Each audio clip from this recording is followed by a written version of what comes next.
आप देखिए हर चीज़ का एक कम्युनिकेशन की ही दिक्कत है, इसमें दोनों पक्षों को सोचना चाहिए, but public at a large नहीं समझेगी, बिकॉज़ उनको ऐसे लगता है कि भई डॉक्टर बने ही क्यों हो फिर आपको डॉक्टर नहीं बनना चाहिए।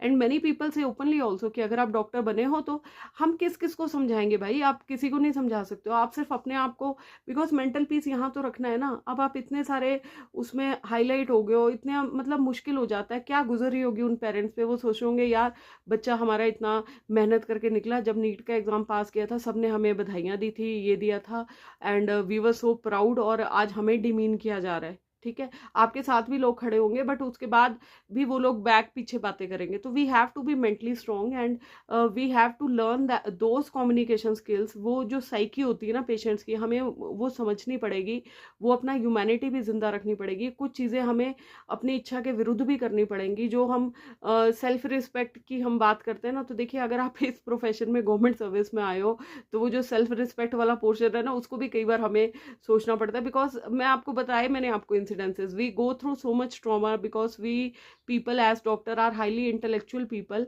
एंड जो भी आप देखिए सोशल मीडिया पे क्या क्या हो रहा है, कोई भी जाके कहीं पे भी रिपोर्टर बन जाता है एंड वो कैमरा लेके कहीं पे आके पोर्ट्रे करने पड़ जाएगा आपको नेगेटिव वे में।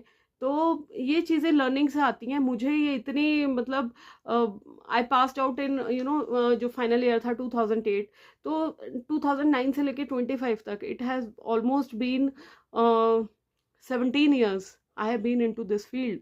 एंड ये चीज़ें तब से ऐसे ही चल रही है, बल्कि जब हम पढ़ते भी थे और जब हम पेशेंट्स नए नए करना भी शुरू, तब भी पेशेंट्स ऐसे थे, अब भी पेशेंट्स ऐसे हैं, आगे भी पेशेंट्स ऐसे ही रहेंगे।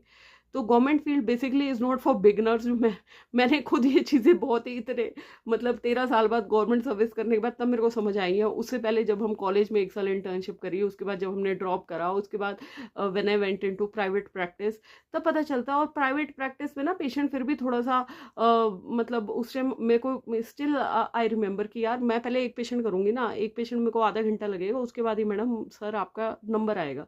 ठीक है, और ये चीज़ें मैं अभी भी फेस करती हूँ कि जब आप कोई चीज़ कर रहे हो तो उसमें टाइम लगता है। ठीक है, एंड मेडिकल फील्ड में भी ऐसा ही है। अब एमबीबीएस एमओ मेरे हस्बैंड है, तो एक बार वो किसी इमरजेंसी पेशेंट को देख रहे हैं, तो वहाँ से बाहर से कोई पेशेंट आता है, तो वो आके बोलता है जी आप मेरे को क्यों नहीं देख रहे हैं, इतनी देर से मैं बाहर आधा घंटा बैठा हूँ। बल्कि अंदर कोई इमरजेंसी आरटीए का कोई पेशेंट है जिसको कि वहाँ पे मैनेज किया जा रहा है, उसको फ्लूइड्स दिए जा रहे हैं, उसके सूचरिंग की जा रही है, but still some patients are like that कि यार हम बुजुर्ग हैं, हमसे ढंग से क्यों नहीं बात की डॉक्टर ने। और हमने देखा अपने प्रैक्टिस में, एक बार कोई देख